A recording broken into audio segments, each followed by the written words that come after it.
你有没有过这样的瞬间？早上刷牙时看着镜子中的自己，水珠顺着下巴滑了下去。这张脸明明看了几十年了，但某一刻突然觉得，这双眼睛背后的人好像住在你身体里面的一个陌生人。上次我妹妹差点冲动离职，闺蜜的一句话就把她定在原地。你明明最害怕生活失控，现在却在制造混乱。当时她像被雷劈了一样。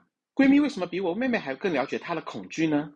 更可怕的是，当父母说你肯定坚持不下去，朋友说这不像是你会做的事情，我们居然真的会被这些预言困住。今天要聊一个细思极恐的事实，在那个每天跟你同吃同睡的身体里，可能藏着连你自己都不认识的隐形人。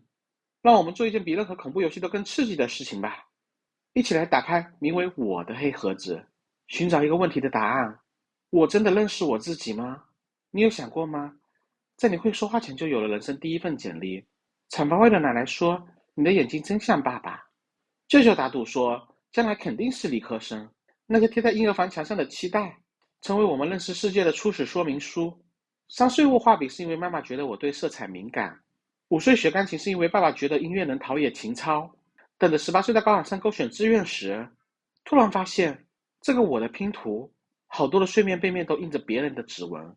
去年收拾老房子，翻出小学写的我的梦想，开头写着爸爸希望我成为。那个瞬间突然让我呼吸困难，就像穿着借来的戏服演了30多年，突然发现戏服的标签上竟然写着别人的名字。更可怕的是，我们正试图撕掉这些标签时，那些过去的记忆就会尖叫：停下，这不是你的风格。可是谁又分得清楚这些风格又是谁浇灌出来的呢？我们明明都应该有的属于自己控制的人生，却像是被编程的机器人，总在父母与长辈设定好的程序中体验着人生剧情。回想起18岁成年那天，有想过我正在体验的人生，它真的出于我的选择吗？等到了大学毕业，终于挣脱了所有长辈的期待，我们却像是断了线的木偶。本以为我们即将迎来精彩的人生，结果直接摔进了名为自由选择的水沟里。选错工作，选错爱人，花光了所有积蓄报了瑜伽班。每个深夜加班到凌晨1点时，那个声音就会钻出来说：这个就是你抢着要控制的人生吗？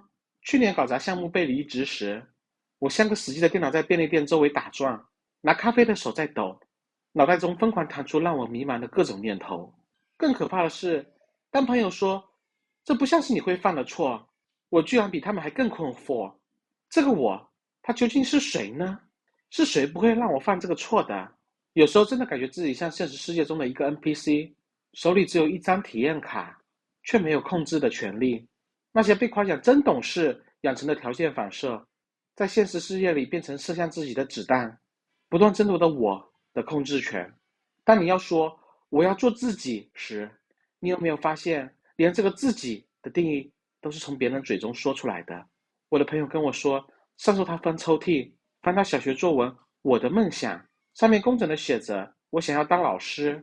可现在每天在办公室里改 PPT 的他，突然发现当年那个说要改变世界的小孩，现在连改变会议时间都做不到。我在决定转行那天，对着镜子反复练习辞职的说辞，张嘴却是社保不能断供，现在出去谁还要35岁以上的？这些当年听父母唠叨到耳朵起茧的话，什么时候变成了我的认知芯片？现在才开始看懂，我的人生像台组装的自行车，外婆装着要听话的轮胎，爸爸装了要努力的方向盘。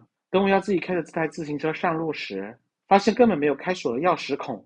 昨天挤地铁时，突然发现那些说着等有空了再说的事情，已经在手机备忘录里躺了2387天。在20岁时羡慕公园拍照片的摄影师，到了30岁还要没天赋当借口。我们总认为人生是场马拉松，结果跑着跑着才发现自己不过是在沿途打卡。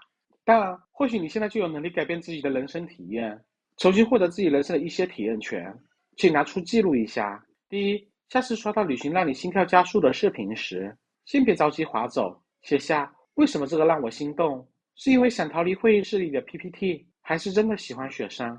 第二，遇到项目危机时，给自己写篇记录，记录里备注2025年4月15日，为了这个破项目，真的值得吗？爷爷在老的时候总拉着我说，最遗憾的不是做错了什么，而是错过了什么。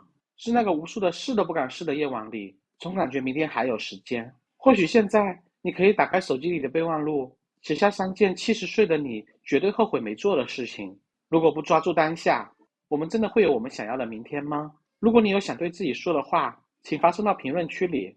这仿佛是种下了一颗跨越时空的种子，提醒这5年的你，千万要让它生根发芽。感谢您的观看，我们分享使用知识的方法，下期再见。